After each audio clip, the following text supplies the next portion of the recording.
Uh, So our next speakers are from Makers Asylum, Goa. Makers Asylum is the first community makerspace in India focused on fostering innovation through hands-on learning. The space houses various labs that are co-located in order to facilitate the prototyping of ideas that are interdisciplinary in nature. The key focus of this space has been the share of joy of making. So we had actually invited them in one of our conference from our project OSAN, and that was a fascinating experience. So we thought, of course, now it's probably time to come in person and meet. And of course, we wanted that story also to be told to the ISC community, not just online. So that's why we have Vaibhav and Richa. So a little bit introduction to both of them. So Richa Srivastava, she's the director of Makers Asylum, and Vaibhav Chhabra is the chief learning officers and founders of Makers Asylum. Richa is an electronics and communication engineer by academics and also has a business degree in marketing, leadership, and strategy. She has spent over a decade of a professional career in strategically enabling ecosystem that use technology for problem solving. In her current role as a director at Makers Asylum, Richa drives strategic collaboration, partnerships, and community building. Richa was awarded the prestigious Woman of the Year award in 2020 for her work at Makers Asylum via the M-19 initiative. Vaibhav is a mechanical engineering by training, makers by passion, and an educator by choice. Graduate from Boston University, Vaibhav spent the first 2 years of career at iNetra, a startup from MIT Media Labs, building portable virtual reality-based eye diagnostic devices. While working with the rural community in India for the eye diagnostic prototype, Vaibhav founded the Makers Asylum. And now I invite Vaibhav and Richa to tell their stories, what they did during the COVID-19. Over to you.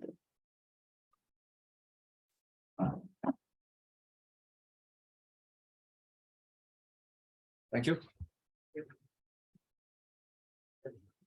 Hold it. Is it one? Is it one or two? Okay. You want to? You can give me a hand mic. That's it. Yeah, that works. Let me just share that. No, that's fine.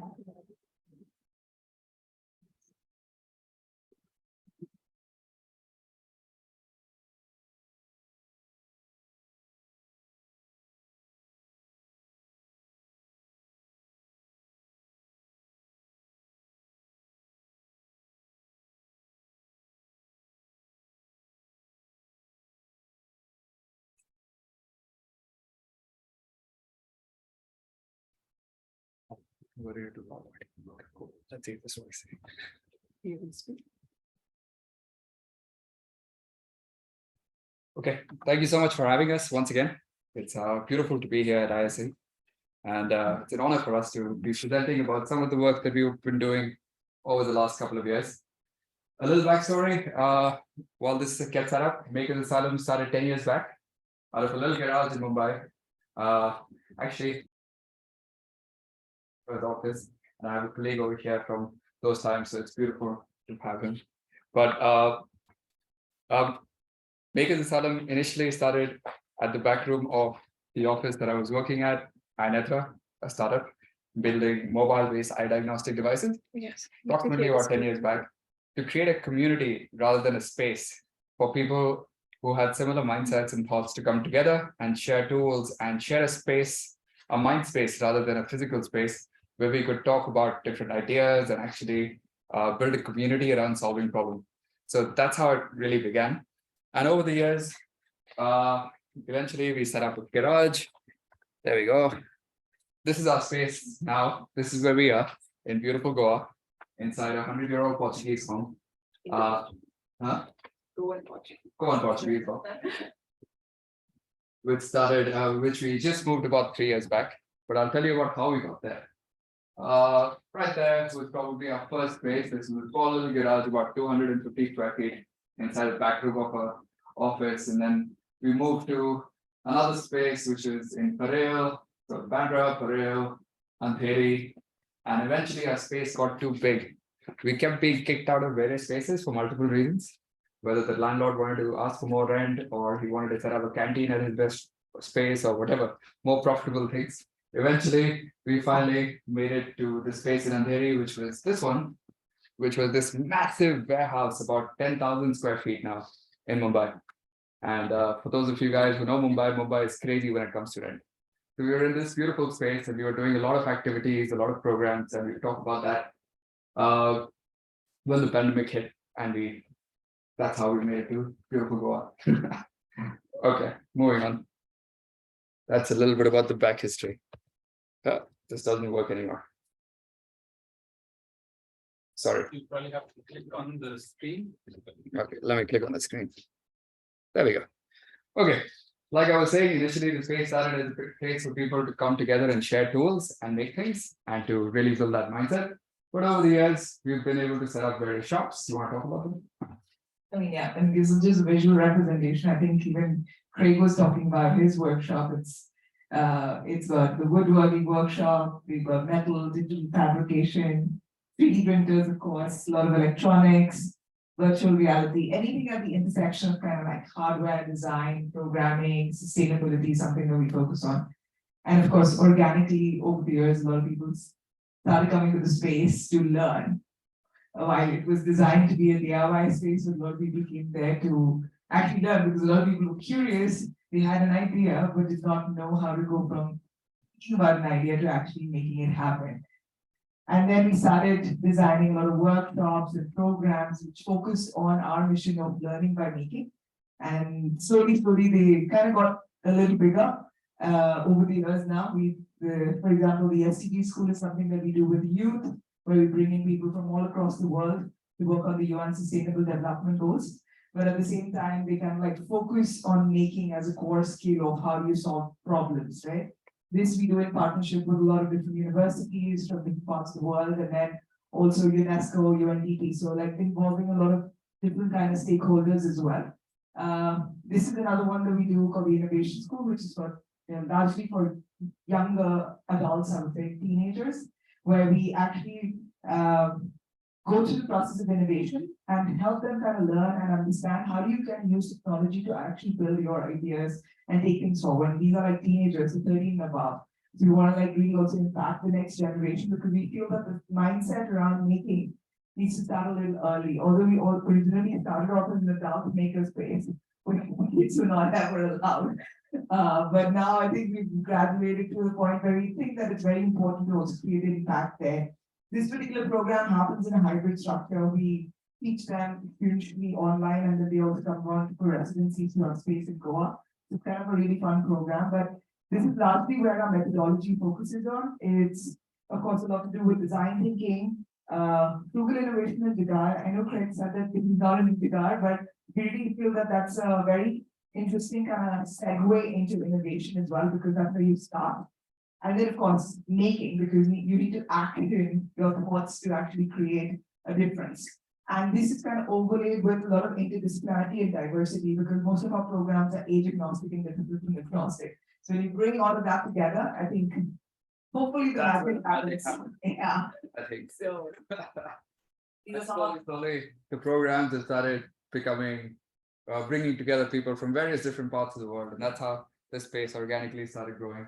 yeah, and because some of our alumni, and then and now we have alumni in over 30 countries, so not all across the world. So it's kind of becoming an interesting thing for us as well to see how this is kind of growing. And it's actually been amazing because I think the movement around making has also been contributed by other folks who are doing like fantastic work, just like Craig and Anna are doing in Bangalore, but similarly like everywhere across the world where people are just really thinking about this ideology. And over the years, of course, we've also become a space of innovation on some of we've done various kinds of community related projects. For example, this is one, it's called the Plastic Safari, we did with HUL. The idea was to kind of create a mobile lab for people, for children to learn about plastic recycling. And it is a very visual lab. It's got the plastic recycling unit in it, some 3D printers at the back, and a lot of content overlaid where you actually teach children how to, use plastic or recycle them. It's gone to over 200 schools now. Yeah, I mean, it's gone to a lot of people, and we've all, of course, made it at the asylum with the community as well. It's all, It was an open source project based on the precious plastics designs, and at the same time involving a lot of community across Mumbai. to actually work something which would be made for the youth and for the next generation. So the content was sort of created in an open manner throughout the program. Then we've also, of course, set up different kind of spaces for different kind of partners as well. This is Center of Excellence that we designed with STIAG, which is a German company, and with the Rajagiri University, which is Kochi. So it's designed around waste management, but how do you kind of like involve the university and the partner, which is into energy, into kind of like solving problems in Kochi, for example. This is another one we did for the French Embassy in India, the textile lab for women artisans. Again, the idea was to sort of create Indo-French collaboration, but with French research design students and fashion students with the women artisans in Jaipur. So we set up a lab where women artisans can come, and at the same time, French researchers and designers can come and spend a lot of time together. And that's where, at the intersection of that, was where some beautiful projects were coming about. Yeah, so there was another, again, project, we can go next maybe, but and this is our favorite one, which is called the Maker Auto, which is a mobile version of our house. We designed this with Autodesk. It's a very cool looking auto, but goes around teaching children how to Sculpting make doors like a Lamborghini, and it's got tools inside it, 3D printers, a laser cutter at the back. And again, it's gone to over 100 schools all across Maharashtra, talking about making and the love for making. Because when something like this pops into your school, imagine the excitement in kids. It's amazing just to see that. And now they want to learn. So you put them in a mindset where they want to learn, where they want to know more. So that's what this is for. And of course, it's had It's all open students source. everywhere. And it's all got, open source. and again, it's all open. Anyone can make it. It's got stepwise instructions and instructables, so anyone can make it too. Anyway. But yes, everyone from in India, it became a little popular, but not as much. But internationally, The Economist has done a documentary on it and released it for the entire Southeast Asia. Huffington Post. A lot of folks internationally really appreciated the project. But yeah, but anyways. But we work across board with universities, with developmental organizations, with corporates, with youth, with NGOs, with all kinds of people to kind of like bring this, because we believe that it's important multi-stakeholder engagement where you kind of, the idea of making is one thing and, teaching is one thing, but also like bringing everyone together to conceptually also to, push it forward is another one. And then over the years, of course, we've also built a lot of startups and social enterprises. Over 30 of them have come out of our space. Very organically, rather. Yeah. Including this one, which is called Orangewood Labs. They're making 6-axis robots in San Francisco now. They went to Y Combinator, and they're giving KUKA a little run for the money with the exciting model. It's actually quite interesting what they're doing. And it's getting manufactured here in India, which is amazing as well. Yeah. Then there's Quidditch as well, which, all your IPL broadcasting that you see, all your aerial drone shots, these are all these guys, Quidditch started. All the augmented reality on drones, they started at Makers Asylum. They were based out of us till just a few years back, till we were in Mumbai. Then we moved to Mumbai, they moved into a new space. But they did all their prototypes and drones and used it and involved a lot of the community to actually research on their stuff that they were doing. But not just that, anything from Khyati was making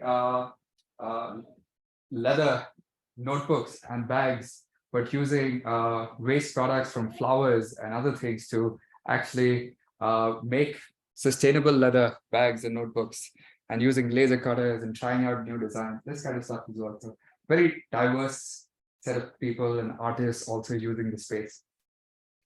Yeah, so effectively now I think over the years of everyone asking us like, what do you really do? But most people don't understand why do we do what do we do. I think I've put together this slide like only recently, but this is what I think we are at now. We work at the intersection of education and innovation. And of course, we drive a lot of conscious problem solving by enabling more and more people to do that as well through our programs and through the work that we do overall. So yeah, that's a little bit about us as an introduction. We can go next. But yeah, we're here to talk about the story of the pandemic a little bit, which was really challenging and exciting time for us. But I'm going to let Remo start. But this is, like everybody had to shut down on the 23rd of March. We also had to shut down. But instead of going back home, what did we decide to do is stay back and Okay. So yes. yeah. once you stop speaking. No, just like everyone else in the pandemic, when the lockdown came about, we had to shut down. And for us, Mumbai, 10,000 square feet now, it was a disaster. You can just imagine how much rent that is. So we decided we're not going to go back home. This was the first thing that came up to mind because pandemic situation is like an apocalypse, right? So we were like, we need access to our tools. What can we really do about it? So a few of us decided initially to live at Maker's Asylum. And when we packed our bags, we moved in over there and we started reading all the news. A lot of issues around PPE was the first thing that was coming up in the news all the time. On the other hand, just like Craig and Anna over here, we also started reading about all the other beautiful open source designs coming about, and people were coming up with these 3D printed designs of face shields, masks, and so many things. So we got inspired. We started looking at it, but we said the 3D printing is super slow. We got to redesign this. We got to make this using a laser cutter because we had access to a laser cutter. We had 3D printers, but how many can you make with a 3D printer? Like 40 minutes for one face shield? So can we make this using a laser cutter? So we started quickly designing, and we came up with a design. Actually, this one right here. So we went through multiple design iterations. I'll talk about that in a bit. And we came up with a design, and we kept going to talking to a lot of doctors, but we were too scared to go to the hospital. So we used to go to their houses late at night. Like in the middle of the night, we would be driving down to their homes and showing them the designs. Multiple deans of hospitals gave us feedback. We understood what they really wanted. And once we made something, they loved it. They're like, can you give us more? Can you give me more? Can I get 500 of them, 1,000 of them? So we said, okay, fine, fair enough. Let's try. Let's put down an initiative. Let's get together and start making. Well, I said 1,000. Before even I knew it, Richa went ahead and changed it to 10,000. And I remember. Yeah, because that was a crowdfunding campaign, so thousands did not like sound very interesting or intriguing. So I was like, let me just add one more zero. Wait a second, guys. We were in a pandemic at this time. No shops were open, no place to find material. No, you couldn't travel from one place to another. You could not go and buy anything from anywhere. You were stuck in a lab with 3 people, 4 people. You couldn't add more people to the lab. So how do you make 10,000 face shields? So that was quite scary for us. So when she changed it to 10,000, I remember like having like sleepless nights. But hey, that 1 0, the value of the 0, we're known for that, makes a lot of sense. Because when we added that 0, when she added that 0, it made us think a little bit outside. How can we actually make 10,000? And that's where I think the magic started. So next day onwards, we asked volunteers to come in, and we transformed Maker's Asylum into a factory immediately. We had 20 people coming in and working day and night. We packed up their bags, just living over there. And these were people from all different backgrounds. There were doctors in the room, child specialists, orthopedicians, students who couldn't go to college, musicians, filmmakers, chefs, people from all different backgrounds who did not have a job at that time but were stuck at home, who wanted to help. They started coming and staying with us and volunteering towards creating them. One more thing that you can see over here. Each and every one was wearing a mask and a face shield. Yes, because we were scared. But another reason, we were user testing. We were constantly trying to be the user all the time and testing and figuring out how can we improve this thing and make it more comfortable for the doctors. And this gave us a lot of insights because we were able to come up with more designs even faster. And we went through 21 design iterations in a matter of just a few days in the process. What was really exciting, or the aha moment, we learned a lot. I mean, being at a makerspace, we started with wood. We realized wood is like the worst thing that you can take inside an ICU.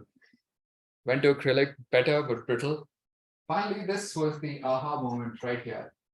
That material is called foam board or sunboard, commonly available in every single stationery store across India, commonly used for marketing. And happens to be waterproof, flexible, bendable, and laser cuttable. We're like, done, let's use this. Now it's also sitting in the museum at what? Vienna Museum? Yeah. Okay, this face shield is sitting over there because of the frugality of it and the design of it. The exciting thing about this design was that it was super easy to share. So while we're figuring out design, on the other hand, there was this entire choke supply chain. We literally had policemen, doctors standing outside Maker's Asylum in a line waiting for their face shields. the way we were transporting face shields out of Makers Asylum was either inside ambulances or inside police prison vehicles, prison vans. So they used to send those prison vans to us and they would load it up and take it away.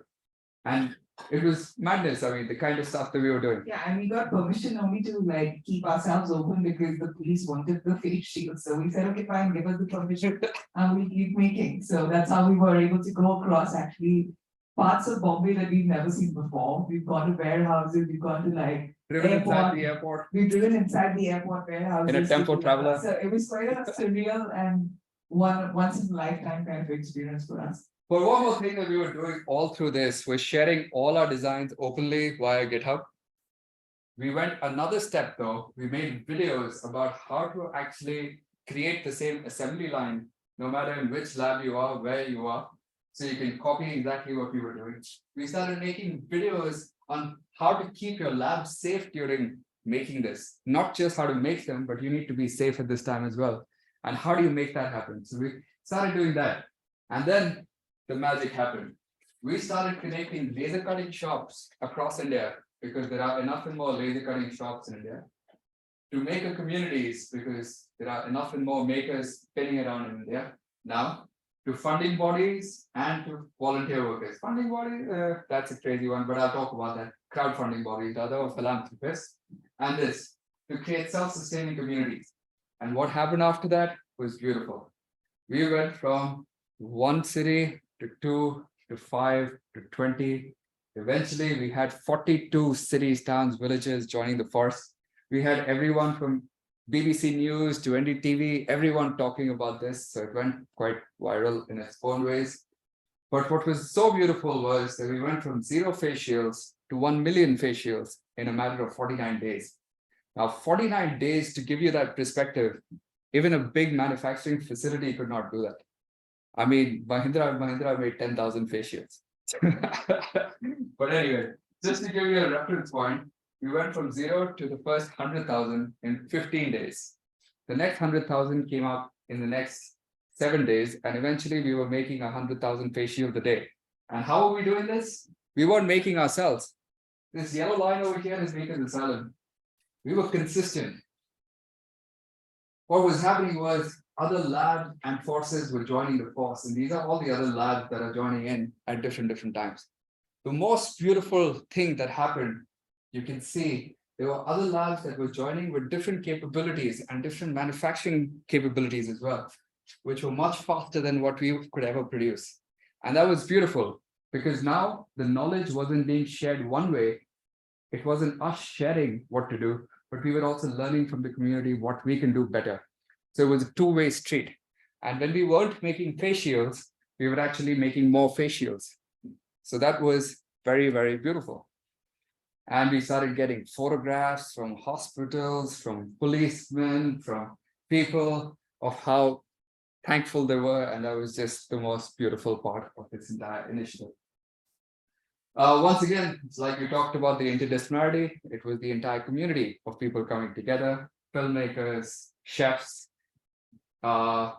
authors, folks that did not have too much to do at that time. They all contributed towards this. And we, of course, celebrated every time we reached a big milestone. That was really important to get the community together. Eventually, we had over 300 volunteers just within 49 days that were part of this initiative now. This went on to become a national case study by OSMS in the United States, and they wrote beautifully about it. And also Cambridge University wrote a beautiful research paper on it called Frugal Innovation and Crisis that talks about the entire M-19 initiative. We also presented that paper recently at Cambridge University. We were invited there to present that in that space. And MIT recently actually published one too. But okay, that cites all this work. But what was interesting was that every organization that was funding projects during this time, I'm talking like all the biggest grant bodies now, we reached out to everyone because people made us reach out to them. And we talked to the heads of them, and we tried to explain them that what's going on over here. You're in the middle of a pandemic. It does not make sense to fund an existing factory and give it more money to expand. That's what they ended up doing, all of them. that's not the right way of thinking at this time. The right way of thinking is how can we decentralize or look at distributed manufacturing? Or how can we actually create more smaller ecosystems to create? And that's what we were asking for grants for. But sadly, nobody gave us a grant and we got no money from them. But we managed to still sustain what we were doing and still make the 1,000 million patients. But if you think about it, that's how our traditional grant systems and funding systems work. It's about, okay, these guys are doing this, let's give them more money so they can do that much more. It makes sense, but does that make sense in a pandemic? That means like getting more people together in the same place, right? That is more hands, more people getting infected by each other as well.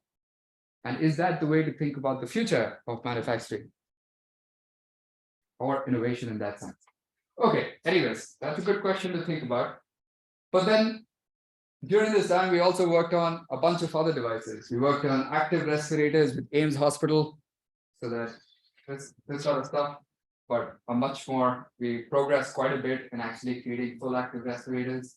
We worked on baby shields for babies that went completely viral, and we sold, I don't know how many 100,000 of them all over. We made face shields for teenagers, superhero face shields, so that it could be more fun for them to adapt and stay safe in the environment. Because if you think about it, for teenagers, it was super hard to step outside and be asked to wear a mask. They weren't happy. No kids was happy. So we tried to make some fun face shields for kids that we could try something. And of course, in the second wave, we worked on oxygen concentrators. And that's a big story, so we can talk about that. You want to share something? I mean, I can take a little bit of this.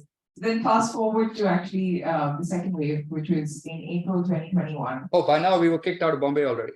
Yeah, by now we'd moved to Goa. So we did not have our space, we just moved to Goa, and there was a lot going on at that point in time. And December 2020, actually, we were in touch with a lot of researchers through the OSMS network in the US to also realize that there's going to be a potential oxygen crisis in the world, and India would be at the center of it. This was December 2020, and April 2021 is exactly what happened. So we were kind of like researching around what we can do, and we were kind of like building up some of our knowledge base before that. And the oxygen crisis, as we all know, came with a big bang. And that's when we kind of like took the M-19 initiative forward into actually building and designing open source oxygen concentrators. The first thing that we did is we researched all the existing oxygen concentrators. We looked at the Apollo design, the Maruth design, all of them. And we saw like what is actually happening. None of them were certified. They were all in the prototyping in the early stages. So our thought was, can we look at them and try and create them using indigenous parts and locally in India or in Goa for that matter. And we started work. And immediately now a few of us became a couple more because more people started coming to where we were. And very soon, within 4 weeks, we went over 8 prototypes, and finally M-19 O2 was born. And that's the open source oxygen concentrator that went out to get certifications as well. So it became the first sort of certified open concentrator. Over 600 people from around 6 countries participated in the research and development of this project. It wasn't just us. The electronics, the PCB, was made by a team in Saudi Arabia. Yeah, Dubai. Yeah. Dubai. Sorry, Dubai. The electronics was made from a team in Dubai. They prototyped, they worked on it with us, and they shipped it to us, which is possible today. You can make Gerber files or your design files, whatever, and transport. That's the beautiful thing about distributed and digital manufacturing. All the testing of the sieves, the zeolites testing, we were doing in Bangalore. Yeah. With Fractal Works. They were setting up these units over here and doing all the computing and figuring out the timing using software once again. While the knowledge was coming out from Goa as well, from a lot of the dive community. Interestingly, scuba divers use the same equipment to make oxygen, to sort of make nitroxy tanks. So mix oxygen in there. So we started learning from them. We started learning from the Naval Hospital. We learned from a lot of different people to put this together. But at the same time, we were trying to make it to solve problems that were happening with oxygen concentrators that were coming to India.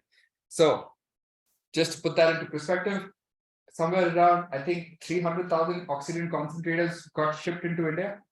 Yeah, that was. Overnight? later. Yeah, that But- was a little later. But, okay, we'll talk about that. Yeah. But eventually we built this network of almost 150 organizations, which we call the M-19 Collective. It's still active in its own ways. The labs exist. The small organizations exist that wanted to contribute. And approximately 700 people that's part of this community, the M-19 Collective that we call it. M-19 stands for Makers Fighting COVID-19. And a lot of them also created their own versions of the M-19 or two. And these are some that were created by other labs. And some of them also went into manufacturing with it, which was beautiful to see. This time, however, this project was funded. This project was funded by a lot of very interesting organizations that understood the thought process of distributed manufacturing now and decentralizations, thanks to the first part. And Cambridge University themselves came on board to fund this project, which gave it the credibility for other organizations to follow.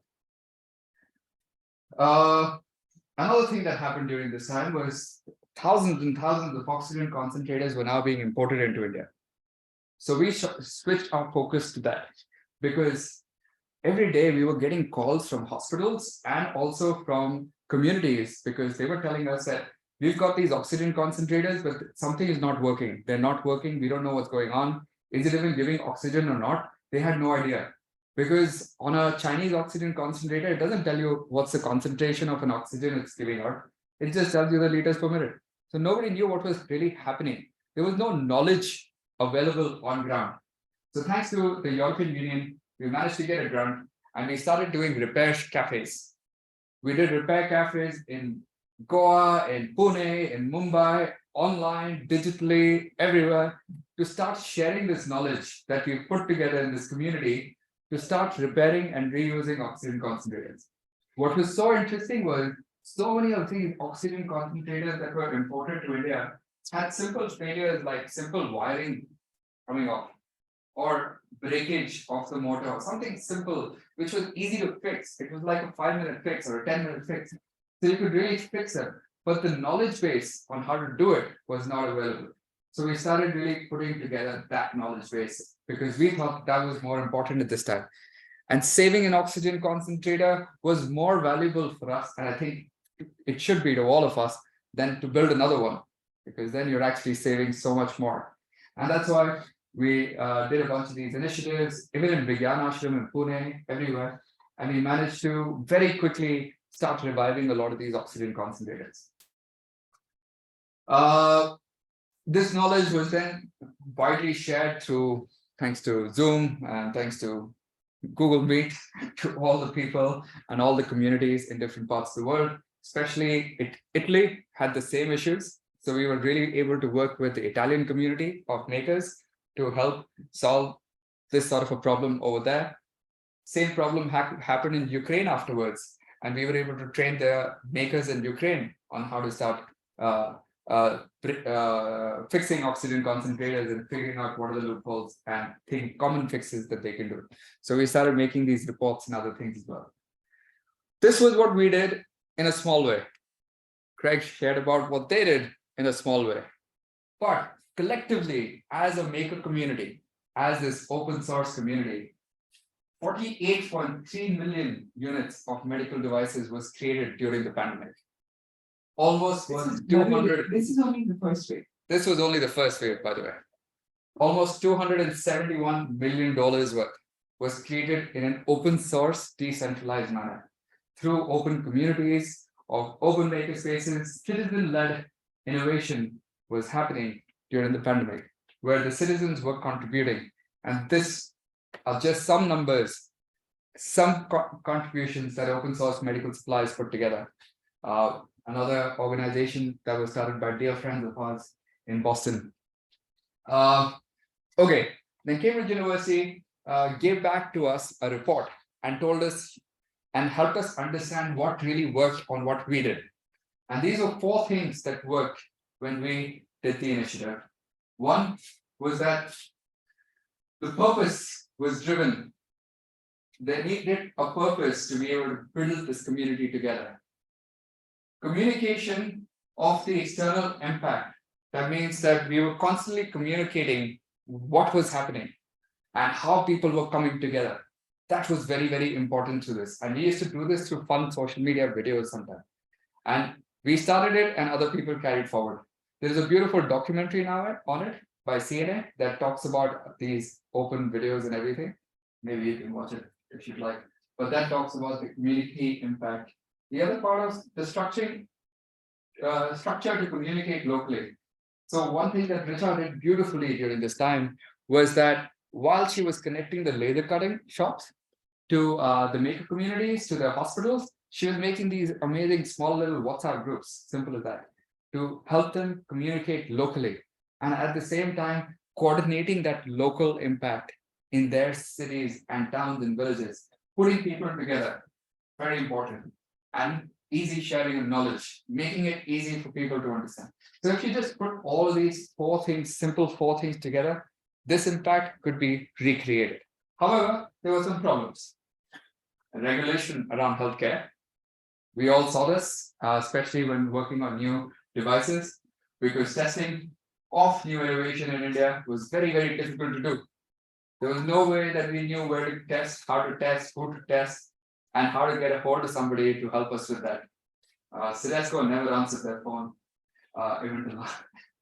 But anyways, quality assurance and quality checks. That was another very, very key problem that happened. Yes, we did create 1 million face shields, but was the quality assurance all throughout those millions? Was it the same? I can't guarantee that.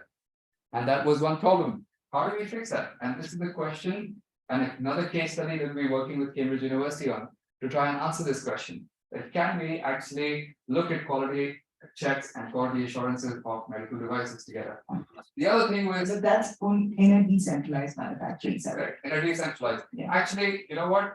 When we went to Cambridge and talked about this, they told us that this is not a problem in just decentralized manufacturing setup. This is a problem in centralized and distributed manufacturing setups in general.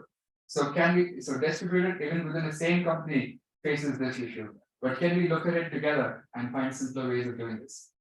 And then funding of decentralized manufacturing, that was the other thing. So how can existing funding bodies also appreciate what makerspaces are doing in the country and the world, and how citizen-led innovation can also be supported through this? Because at the end of the day, this is citizens of the country trying to contribute, but only if it's sustainable for them and they're able to pay their bread and butter will it progress.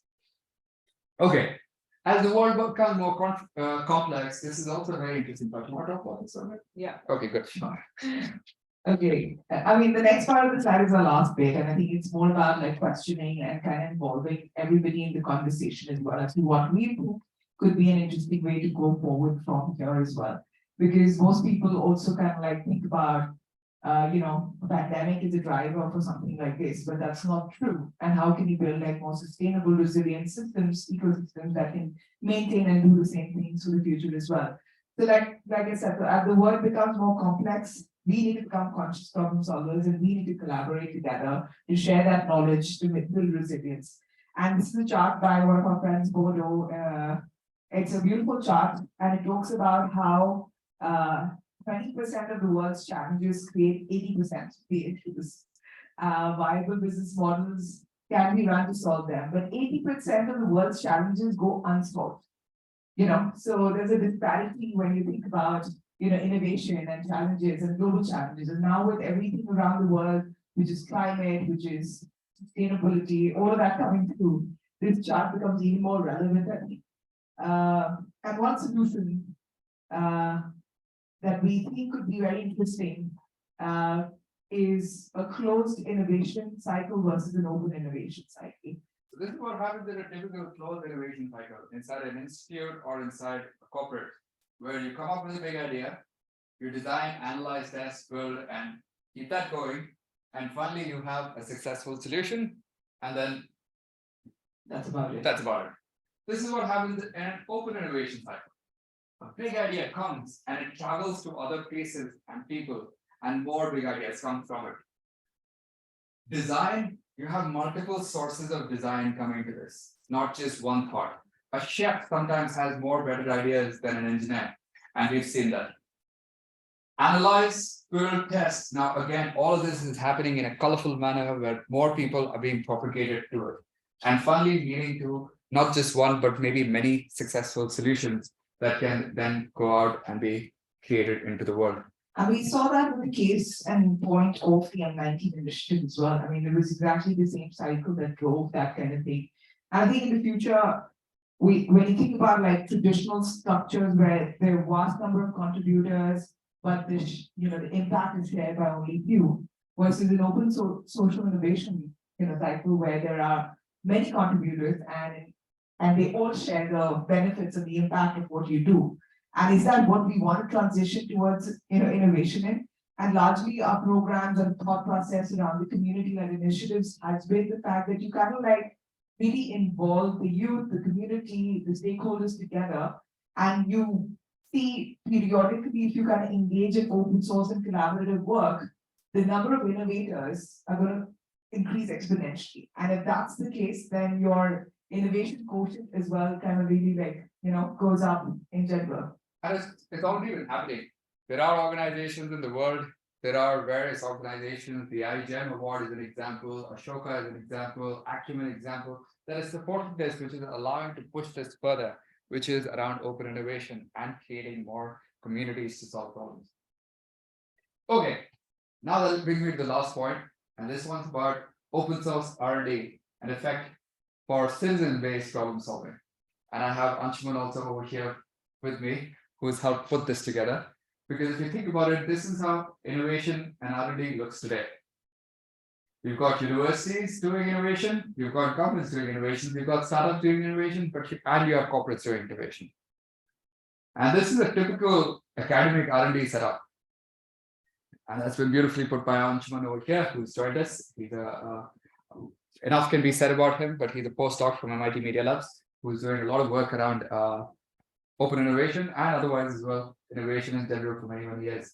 But this is how innovation looks like. And we've been talking over the past few months on like, can we involve more citizens and communities to innovation? Because every time you start a project, and I've also seen this, we've all seen this, when you go inside the academic route or the corporate route, you always constantly get bombarded by, okay, who's going to have the IP? And you're stuck in this IP chain and not able to move further as an innovator or as a maker or as a citizen who wants to really care about what we need to build, not about be in that mess of IP sometimes. So current drawbacks of this, innovation is largely limited to universities and some corporations. There are no avenues or platforms for public and community to participate. Now, we just talked about this. Anna and Craig have the workshop over here where citizens can come. You have a makerspace over here that people can come, but can they also come and participate in university or any other lab? Not really at the moment, right? There are no avenues for citizens to participate. And can we encourage that? And can we open that? Once published, most innovation houses have paywalls charging for knowledge. That's another thing. We spoke about that with Momita as well, right? I mean, you put your research in a platform and then you have to pay for it to even look at it, right? So what are you researching when nobody can access it sometimes, right? Yeah. Yeah.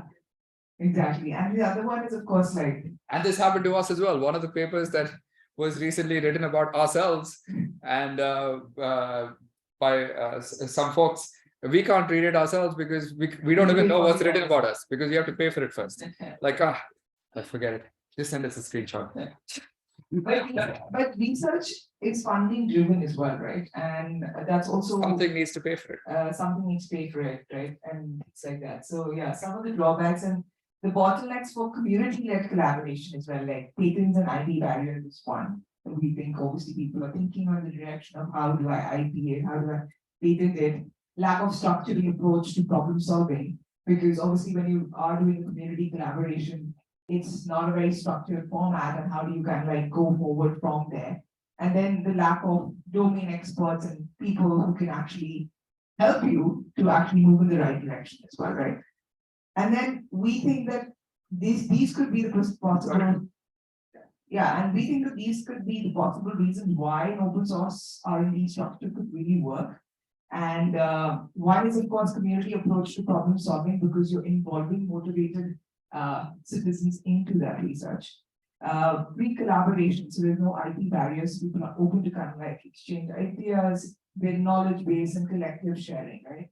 And then large data set collection, like one, of course, we spoke about data being collected by one researcher versus the community-led data collection. It becomes like exponential in nature. So it becomes very valuable to when you're thinking about research as well, and easy replicable solutions, because you can read and you can, actually share it with other people as well. But these are some of our thoughts on how we want to think about this, but this is open to everyone else to also kind of like respond. So thank you so much.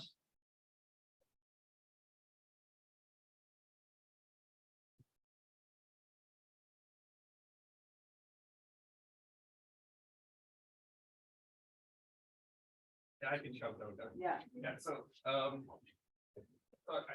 beautiful talk. I loved everything, and you covered everything. So I have very few questions. Usually I would have a lot. One thing that is different from what you would do in a pandemic time versus what you're doing now is when it is decentralized is you have to pick up this problem. So when pandemic was there was a very driven focus, and that's what probably led to the success. Everybody was doing this. When you are letting things grow organically, everybody has their own ideas, then you need to then still build a team to be able to move it from one stage to the other stage.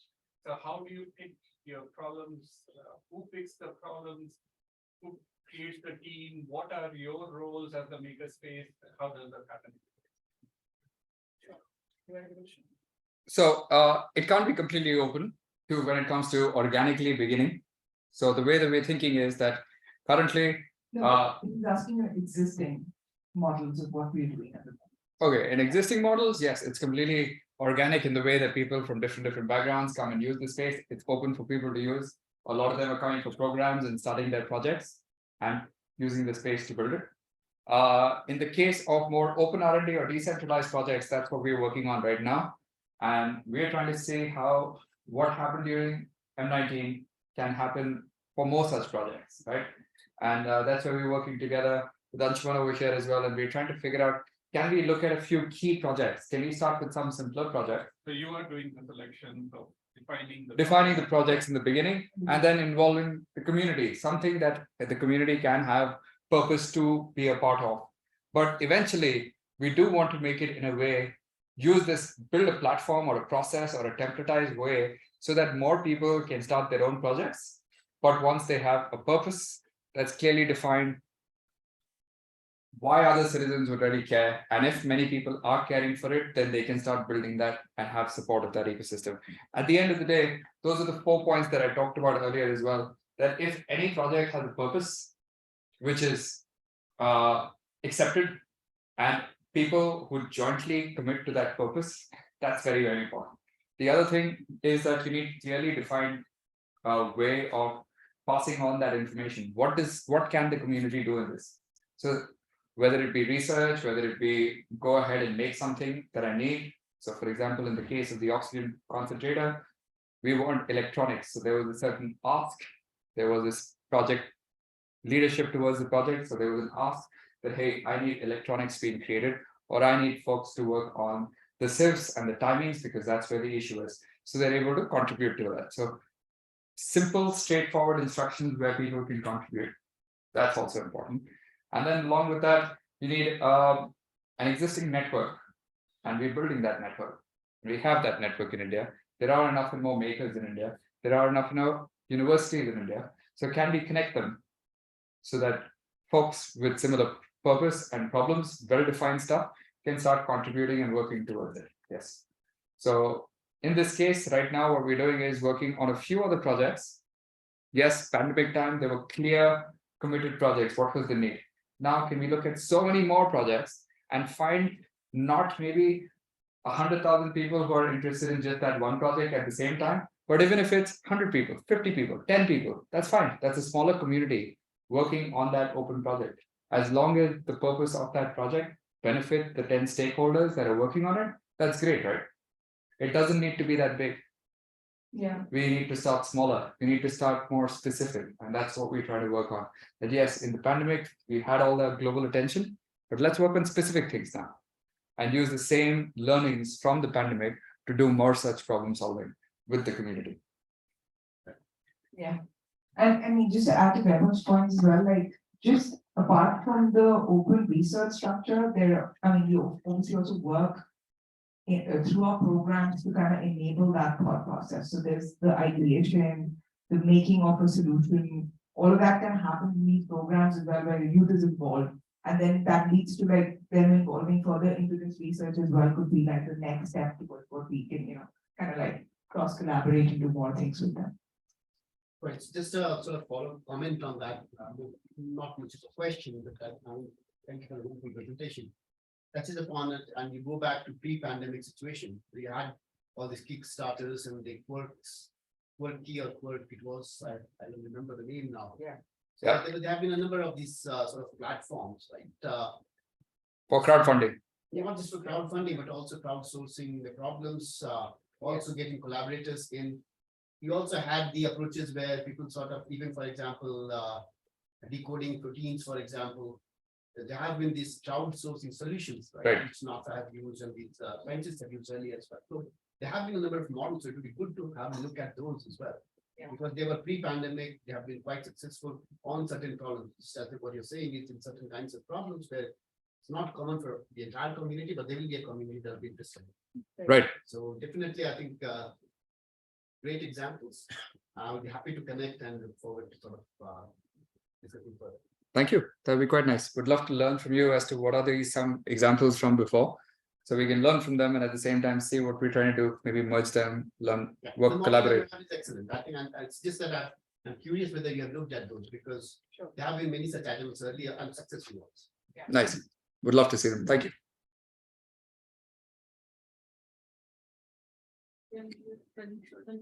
Okay, perfect. So, yeah, thank you. Thank you.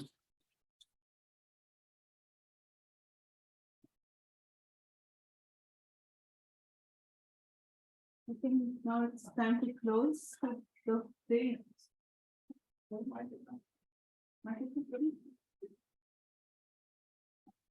I think it's working.